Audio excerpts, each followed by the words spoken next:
ആ പിശാച് പോലും സത്യം ഒരിക്കലും അത് ലംഘിക്കുകയില്ല. അതുപോലെ തന്നെ തർക്കങ്ങളിലെടുത്തും ഒരു സത്യം ചെയ്താലേ ആ സത്യം പാലിക്കും.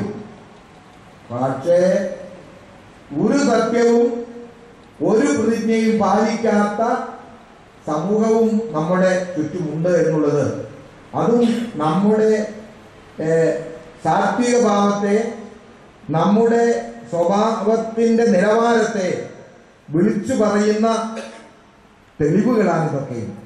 ആ വിധത്തിൽ നമ്മൾ താഴോട്ട് പോകുന്നു. അതുകൊണ്ട് നമ്മൾ മുട്ടിപ്പായി ദൈവസന്നിധിയിൽ പ്രാർത്ഥിക്കണം. അതുതന്നെയാണ് നമുക്ക് പ്രധാനമായിട്ട് ചെയ്യാനുള്ളത്.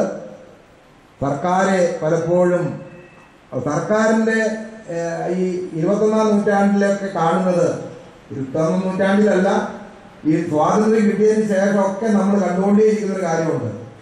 എങ്ങനെയെങ്കിലും ഈ അധികാരം നിലനിർത്തണം, അതിനെ ഉരുണ്ട് കളിക്കുക, അക്രമങ്ങളെ പ്രോത്സാഹിപ്പിക്കുക, ചിലപ്പോൾ സത്യം പറയുക, ചിലപ്പോൾ സത്യം പറയാതിരിക്കുക, അങ്ങനെയൊക്കെ ആയിരിക്കും ഈ സർക്കാരുകളുടെ മുന്നേറ്റം. ഇപ്പൊ നമ്മുടെ കേരളത്തിലെ സർക്കാരിന് ഇത് രണ്ടും വയ്യാത്ത പരുവത്തിലായി.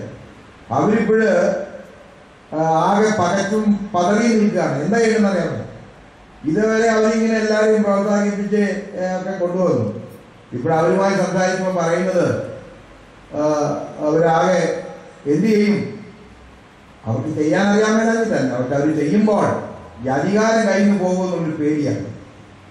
അതുകൊണ്ടാണ് ആ വിധത്തിലൊക്കെ സംഭവിക്കുന്നത് എന്നാണ് എൻ്റെ ഒരു വ്യക്തിപരമായ ഒരു നിരീക്ഷണം.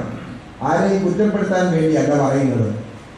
അതാത് കാലഘട്ടത്തിലെ നിയമങ്ങൾ അനുസരിക്കുവാൻ നമ്മളെല്ലാവരും ബാധ്യസ്ഥരാണ്. നിയമങ്ങൾ ആര് ലംഘിക്കുന്നുവോ ആ നിയമങ്ങൾ നിർമ്മിക്കപ്പെട്ട ആ സംഭവത്തിൽ തന്നെ നിയമലംഘകന്മാരോട് എങ്ങനെ ഇടപെടണമെന്നും പറഞ്ഞിട്ടുണ്ടാകും. അത് മോശത്തിന്റെ കാലത്തുമുണ്ട്, ഈ കാലഘട്ടത്തിലുമുണ്ട്, എല്ലാം ഉണ്ട്. മനുഷ്യൻ എപ്പോഴും സ്വാർത്ഥനും തൻ്റെ ഇഷ്ടങ്ങൾ മാത്രം നിറവേറ്റാൻ തക്കവണ്ണം ഏത് അനീതിയും പ്രവർത്തിക്കുന്നവരാണ്. അതാണ് ഈ മനുഷ്യന് സ്വാതന്ത്ര്യം കൊടുത്തു എന്ന് പറയുന്നതിൻ്റെ അർത്ഥം.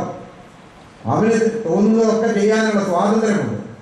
പക്ഷേ നിയമങ്ങൾ, അതാത് കാലഘട്ടത്തിൽ ഉള്ള നിയമങ്ങൾ അനുസരിക്കുവാൻ സാത്വികന്മാർക്കും മാന്യതയും മര്യാദയുള്ളവർക്കും അതിന് ചുമതലയുണ്ട്.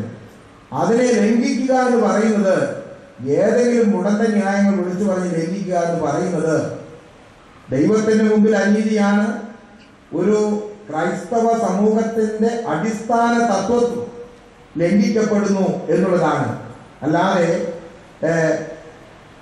947 ശേഷവും ഇവിടെ സ്വാതന്ത്ര്യത്തെ ഞങ്ങൾ അംഗീകരിക്കുന്നില്ല എന്ന് ആരെങ്കിലും പറഞ്ഞാൽ അത് ഒരിക്കലും ശിക്ഷ അർഹിക്കുന്ന ഒരു വലിയ തത്വമാണ്, അല്ലെങ്കിൽ ഒരു വാദമാണ്, ആതങ്കമാണ്.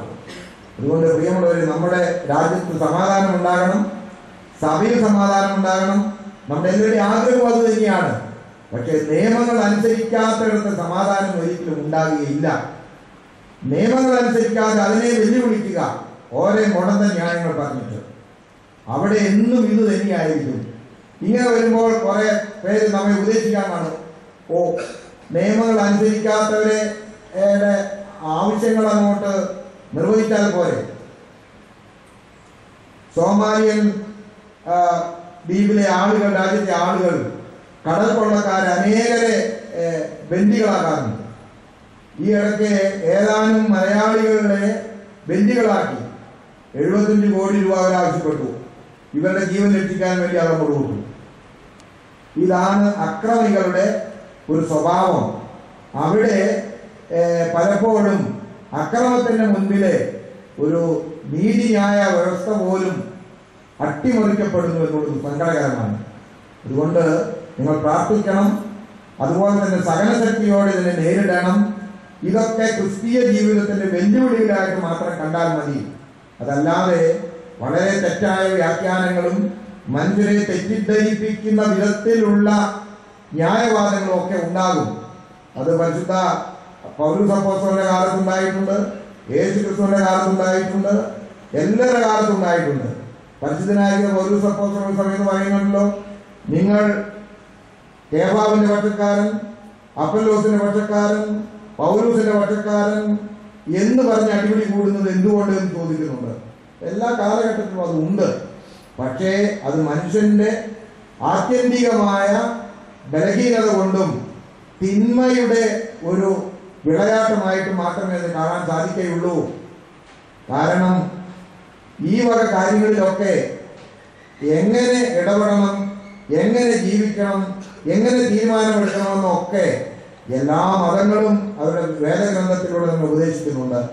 ഒരു രാജ്യമാനിക രാജ്യത്തിന്റെ നിയമസംഹിതയിലൂടെ നമ്മൾ ഉപദേശിക്കുന്നുണ്ട്.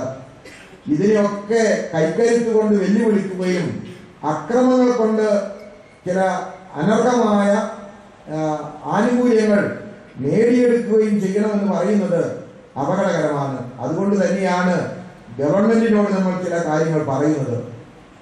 ഗവൺമെന്റിന്റെ ഉത്തരവാദിത്വം നിറവേറ്റണം, പ്രജകളുടെ ക്ഷേമം നിലനിൽക്കണം, ആരുടെയും നീതി നിഷേധിക്കാൻ പാടില്ല. നീതി നിഷേധം ഉണ്ടാകുമ്പോൾ അവിടെ മുഖം നോക്കാതെ പ്രവർത്തിക്കുവാനുള്ള ചങ്കൂറ്റമുള്ള ഒരു ഭരണകൂടമാണ് ജനങ്ങൾ എപ്പോഴും ആഗ്രഹിക്കുന്നത്. അതല്ലാതെ അധികാരം നിലനിർത്താൻ വേണ്ടി അക്രമങ്ങളെ പ്രോത്സാഹിപ്പിച്ച് അവസാനം ഗവൺമെന്റിന് പോലും തലവേദനയാകുന്ന നിലയിൽ ഒരു അരാജകത്വം ലോകത്തിൽ സൃഷ്ടിക്കാൻ പാടില്ല. ഇതൊരു ഭരണകൂടത്തിന്റെ ഒരു ശരിയായ രീതിയല്ല എന്നുള്ളത് ഉച്ചൈസ്തരം അത് പറയുന്നതില് അസാംഗത്യമൊന്നും ഞാൻ കാണുന്നില്ല. പ്രിയമുള്ളവരെ, ഞാൻ എൻ്റെ വാക്കുകളുടെ ചുരുക്കട്ടെ. എല്ലാം സമാധാനപരമായും അതുപോലെ തന്നെ നിയമങ്ങൾക്ക് വിധേയമായും ഒക്കെ കാര്യങ്ങൾ മുന്നേറണം. ഈ വളരെ വളരെ വളരെ ഒരു ദുസ്ഥിതിയിലെ വളരെ പ്രയാസപ്പെട്ട് പോലീസ് ഉദ്യോഗസ്ഥന്മാർ അവരുടെ കടമകൾ നിർവഹിക്കുവാൻ തക്കവണ്ണം ഇവിടെ നിയോഗിക്കപ്പെട്ടിട്ടുണ്ട്. അവരെന്തുമാത്രം അതിനുവേണ്ടി കഷ്ടപ്പെടുന്നു എന്നുള്ളത് ഒരുപക്ഷെ ഈ അവരുമായി നമുക്ക് ഒരു ആത്മബന്ധം ഉണ്ടാകുമ്പോൾ അറിയാം. ഒരു പോലീസ് ഉദ്യോഗസ്ഥന്റെ അവരും ഒരു തൊഴില് സ്വീകരിച്ചു എന്നതേ ഉള്ളൂ. പക്ഷെ അവർ എന്തുമാത്രം മാനസികമായും ശാരീരികമായും ഒക്കെ അവരെ പ്രയാസങ്ങൾ അനുഭവിക്കുന്നു എന്നുള്ളത് അതിനെ നാം മുഖാന്തരം ഇടയാകാതിരിക്കട്ടെ എന്നാണ് എനിക്ക് ഈ സമയത്ത് ഓർപ്പിക്കാനുള്ളത്. ഞാൻ എൻ്റെ വാക്കുകൾ ചുരുക്കുന്നു. കാലം ചെയ്തു പോയ ഇന്നും നാളെയുമായി നമ്മൾ ഓർമ്മ പെരുന്നാൾ ആഘോഷിക്കുന്ന എല്ലാ പിതാക്കന്മാരുടെയും മധ്യസ്ഥതയും പ്രാർത്ഥനയും നമുക്ക് ശക്തിയും ബലവും നൽകട്ടെ എന്ന് പ്രാർത്ഥിച്ചുകൊണ്ട് ഞാൻ എൻ്റെ വാക്കുകൾ ഉപസംഹരിക്കുന്നു. ദൈവമായ കർത്താവ് നിങ്ങളെ വാഴ്ത്തി അനുഗ്രഹിക്കട്ടെ.